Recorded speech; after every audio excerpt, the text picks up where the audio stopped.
Here, founder of Power Your Research, an academic branding company where I help academics and educators increase their visibility, authority, and income without the expense of a publicist. Some of you have purchased my academic branding book, which is a 9-step system to increasing your visibility, authority, and income. And to those of you that have, thank you. I'm getting so many messages and reviews that the book is helping you reach your goals.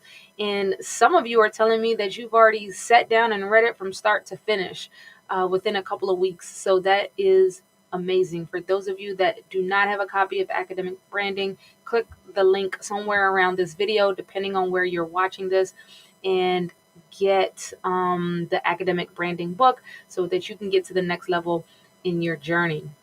Today, we are talking about networking briefly. And the reason why I'm talking about this is because I was on a coaching call with a prospective client, and she was asking me specifically about the way she framed it was expanding her reach so that she could get more opportunities. And I like the way that she framed that. And so I really have been thinking about networking and how I've been able to network my way into working with big brands and organizations and getting opportunities that I'm looking for. For example, I've been able to write for DMC from Run DMC. I've been able to get a big contract with the New York State Department of Health. I've been able to write a book for the founder of Black Girl Ventures. I've been able to write for Fox News host Mike Jarrett. And so I started to think about my networking strategies and how I've been able to get such big opportunities without having like a PR agency or team of sort of PR people behind me. And here's the operational definition that I have for networking, because I think just the definition alone will help some of you make better decisions in terms of how you go about networking. So my definition of networking is the activities you do to expand your opportunities so that you can get paid. Okay, so my definition of networking is the activities you do to expand your opportunities so that you can get paid. The second part of that definition is super important because I teach people to increase their visibility, authority, and income. I'm not teaching people to build a platform so that they can stay broke and not monetize it so that they can be free in whatever way free means to them and use income as a tool to achieve the life that you want. And so with that definition, that means there are specific things that I have done that have allowed me to expand my reach and land big opportunities, small opportunities, and everything in between, like the ones that I just discussed at the top of this video. So with that definition, it now allows me to break down. I have 1, 2, 3, 4, 5, 6, 7 activities that you can do to expand your reach so that you can get paid. And I have them written down here. I'm going to go through them one by one. And for those of you that are new here, I try to keep these videos brief, around the 5-minute mark. So we'll see how it goes. We're already at 3 minutes and 50 seconds. Feel free to jump in and ask me a question if you have it. I do see the questions come up on my end. So first thing, and these are in no particular order. You need to be doing all of these actions. The first thing is stand next to people that mirror what you stand for. Stand next to people that mirror what you stand for. So what does this mean? As a personal brand, there are certain values that are important to you, and there are certain values that are important to your audience. Whatever those values are for you, you should be collaborating with other people, places, and things that also reflect those values. For example, if I don't know, being transparent about your creative building process is important to you, then you need to stand next to other people, places, and events that has an aligned message. And how do you do this? Well, you can start connecting with these people and doing collaboration posts with them, because when you collaborate with another business, brand, or person that has aligned values, guess what? You get in front of their people, their customers, their network, so that will bring you more work. For example, I did a live session with the academic designer Jennifer a few years ago. We collaborated, we did a live session. And so I'm able to get in front of her people. She's able to get in front of my people. We have similar values. We have a similar target audience. And so just by being on her platform and being on her podcast, you can do podcasts for free. It doesn't cost you anything. You don't even have to leave your house to do a podcast. That is a specific activity you can do to expand your opportunities so that you can get paid. Again, it's all about being intentional. Don't show up to a free speaking engagement, or don't be a panelist for free at an event that doesn't have the specific people that you want to work with or connect with, because that's an activity that's a waste of your time. Number two, over deliver. Over deliver. So the current clients, customers, fans, supporters that you have, give them more than they were expecting. Why? Because that's going to lead to a bigger opportunity for you. One, they're already paying you or like you since they're already in your network or working with you. And so you can get a bigger opportunity, bigger paid opportunity by over delivering because they're happy. And guess what? When your current fans, supporters, and people giving you money are happy, what are they naturally going to do? They're going to tell other people that are similar to them about your work. And you can have certain things in place to make sure that this takes place. For example, every time I'm close to finishing a project with a client, I send them a basic Google form that asks them 3 questions. And a couple of those questions are, hey, can you give me email addresses of 3 more people that will like my service? That is an activity that you can do that will expand your opportunities so that you can get paid.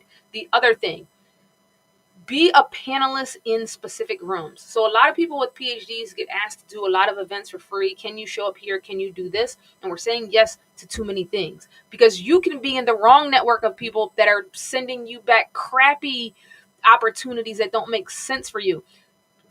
You showing up somewhere and taking a picture and somebody putting that on social media is a reflection of your brand. So if you don't want that event or thing or person you're with to reflect your brand, you should not be there, because people are going to associate you with the other people you hang out with the places you attend. And so that is important. This is why when you show up and do free speaking engagements all over the place, that's not it. That's going to lead to more opportunities that do not get you paid.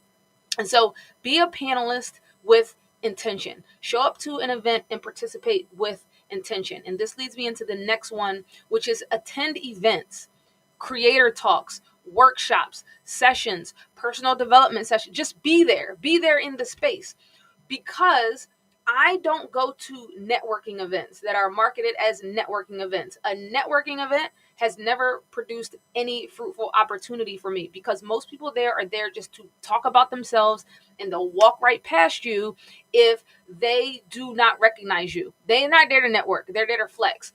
I don't have time for that.